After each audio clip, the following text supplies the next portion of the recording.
আচ্ছা, আপনারাও কি কখনো চাঁদে বা মঙ্গলে যাবার স্বপ্ন দেখেছেন? হ্যাঁ, ঠিকই। আমরা হয়তো কখনো না কখনো মনের ভুলে এরম স্বপ্ন দেখেই ফেলি।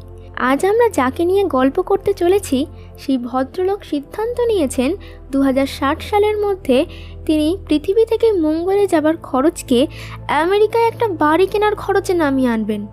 অবিশ্বাস্য, তাই না? চলুন আজ সেই গল্পটাই শুনে নেওয়া যাক। নমস্কার বন্ধুরা, টিআরকে রহস্যতে সবাইকে স্বাগত। আসুন তাহলে শুনে নিই সবটা। ছেলেটার জন্ম হয়েছিল সাউথ আফ্রিকাতে 1971-এ। সারা দিন বই, ভিডিও গেমস আর ইলেকট্রনিক্স জিনিস নিয়ে এতটাই মগ্ন থাকতো সে যে বাড়ির লোকের কোনো কথা তার কানেই যেত না। প্রাথমিকভাবে ডক্টররা তো এটাও সন্দেহ করেছিল যে ছেলেটা হয়তো কানে শুনতে পায় না। তবে এই সময়টা ছিল তার জীবনের সবথেকে সুন্দর সময়। আর এরপরেই তার বাবা মায়ের মধ্যে বিচ্ছেদ হয়ে যায়। সারা দিন একা একা থাকতে হতো ছেলেটাকে। স্কুল থেকে মার খেয়ে বাড়ি ফিরত সে।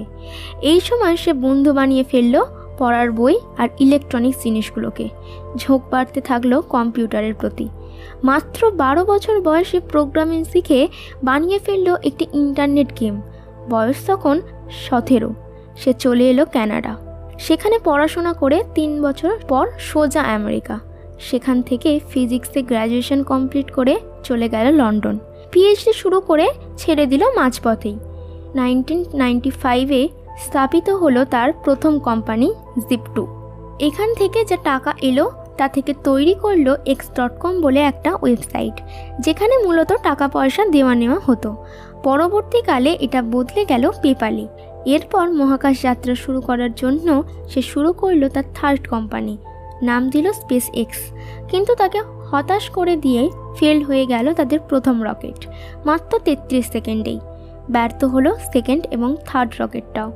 সময় এমন এলো যদি আরেকটা সে ব্যর্থ হয় তারপরই পথে বসতে হবে তাকে।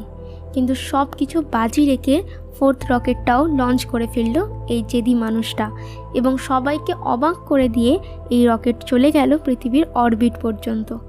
তারপর 2008 সালে স্পেস এক্স নাসার সাথে একটি প্রজেক্টে যুক্ত হলো। 2012 সালে পাঠানো ফ্যালকন 9 পৃথিবীর প্রথম প্রাইভেট কোম্পানির রকেট ছিল, যেটা প্রায় 453 কেজি নিয়ে চলে গিয়েছিল মহাকাশে। এছাড়াও সে কিনে নেয় টেসলা নামে এক কোম্পানিকে, যারা ইলেকট্রিক দিয়ে চালানো যায় এরম গাড়ি বানাতো। এই কোম্পানি প্রথমে খুব একটা লাভ না পেলেও আস্তে আস্তে এর জনপ্রিয়তা বাড়তে লাগলো সারা পৃথিবীতে। আমরা এতক্ষণ কথা বলছিলাম ইলন মাস্ককে নিয়ে। ইলন মাস্ক এই সদ্য পৃথিবীর সবথেকে ধনী ব্যক্তি হিসেবে প্রকাশ করেছেন।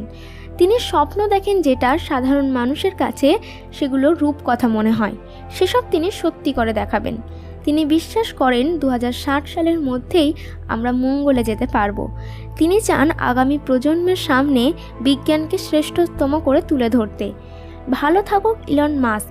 তিনি দেখিয়েছেন যে শুধু স্বপ্ন দেখলেই হয় না, স্বপ্ন সত্যি করার জন্য পরিশ্রমও করতে হয়।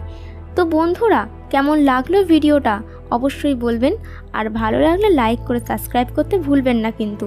আবার ফিরে আসবো খুব তাড়াতাড়ি। নমস্কার।